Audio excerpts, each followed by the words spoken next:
Hello and welcome to the FatBoss Guide to Varimathras on Mythic in Antorus, the Burning Throne. Yes, so this fight has two major changes. The Necrotic Embrace is now applied to 2 people instead of 1, and ads will now spawn every time Alone in the Darkness is procced, so when someone is hit by the marked prey, and also when a player moves more than 8 yards away from anyone else. Now these new ads do nothing except for stand still and cast Echoes of Doom. This will put a shadow puddle underneath a player that deals a large amount of ticking shadow damage, but the problem is that this puddle lasts forever. So if a cast goes through, you're going to have a puddle in the middle of your group. It's pretty much a wipe because this fight relies on very precise positioning. Now these ads have little over 30 million health and the cast is 3 seconds long, so if everyone swaps to them they will definitely die within 2 globals. This is easy to deal with when it's the marked prey ad that spawns because it's like right on top of the raid and everyone can very quickly swap to it.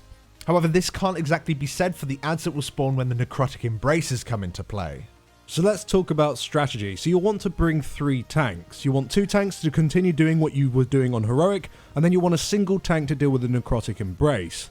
The best tank to do this job is a warrior or a monk, essentially any class that can very quickly move away from the raid at a moment's notice.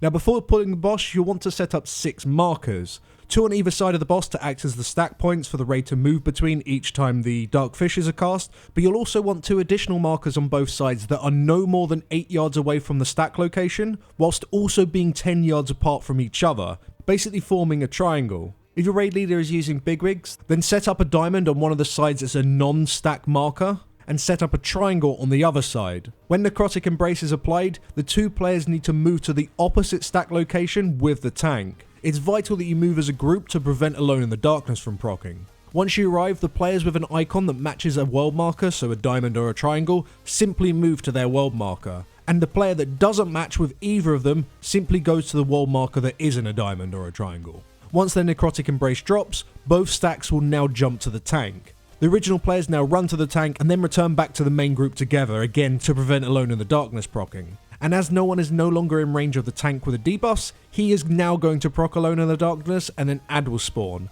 Immediately the tank must then get out the way, so everyone in the raid, including the melee, can immediately swap to the ad and kill it before the cast goes out.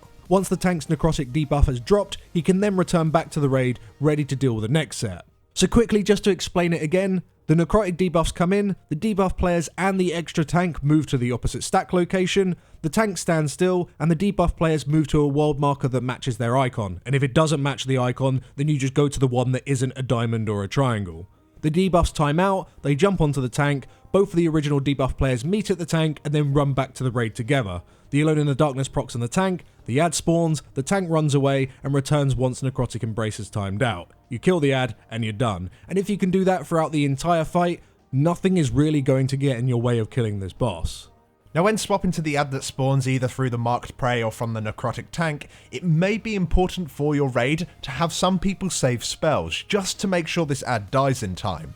Elemental Shamans can save Maelstrom, Boomkins can save Star Surges, Mages can save procs, Rets can save some Judgment and some Holy Power, you get the picture. Providing everyone swaps to it, even your healers when safe to do so, it should die within those 2 globals. And for anyone worrying about the enrage timer, it's super irrelevant on this fight, it's not particularly tight at all. Killing the ads in almost every situation is far more important than getting any extra damage onto the boss. Another thing to mention is the damage going out onto the raid. This is a 4-heal fight, however it's not really an HPS fight. You have a few players doing large HPS, but primarily you want your Holy Paladin to be responsible for topping up important targets such as tanks or players with a Necrotic Embrace. But the most important job is one for your Disc Priest. We have our Priest play Clarity of Will just to directly counter Misery. That person's HPS as a result is going to be pretty garbage, but it doesn't need to be strong. In fact, you don't even need to have high traits or particularly good gear as Disc to do this job effectively. Having a Disc cover players with Misery basically saves them and prevents any issues with people dying whilst immune to normal healing. If you don't have a Disc Priest, then healers can use shielding trinkets instead, such as kil'jaedens or the Fell Shield Emitter from High Command, but it's less than ideal. Now whilst on the topic of healing cooldowns are best saved towards the end of the fight where the Fell is ticking hard on the raid.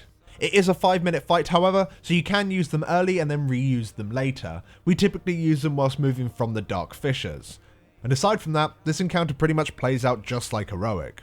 But that's all we got time for. If you'd like to see this guide in a written format, then go see our work over on Wowhead. A link for that is in the description. Thank you guys very much for watching, but thank you even more so to the people that support us over on Patreon. We really do appreciate your continued support, and we shall see you all in the next video. Thanks for watching. Thanks for watching.